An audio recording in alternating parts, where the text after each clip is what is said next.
হাদি ভাইয়ের পোস্টটা বা ফেস্টুনটা আমি নিয়ে মানে ঢুকতে চাইছিলাম।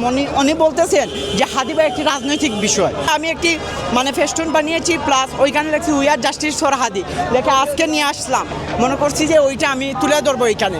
উনি বলতেছে যে হাদি এবং বেগম খালেদা জিয়ার ফটো মানে টাঙ্গানো আছে ওটা, কিন্তু আমার কথা হচ্ছে ওইটা তো ভিতরে টাঙ্গানো না। উনি বলছেন ভিতরে টাঙ্গানো, আমার কথা হচ্ছে ওইটা তো ভিতরে টাঙ্গানো না, বাইরে টাঙ্গানো। প্লাস আমি হাদি ভাইয়ের পোস্টটা বা ফেস্টুনটা আমি নিয়ে মানে ঢুকতে চাইছিলাম।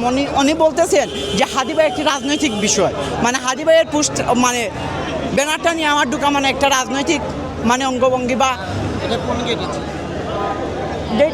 Gate 3 number 3 gate.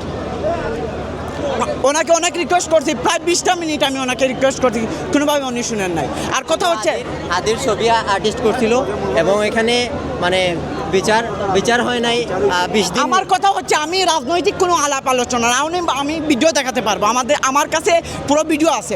আমি বলছি রাজনৈতিক আমার কোনো বিষয় না।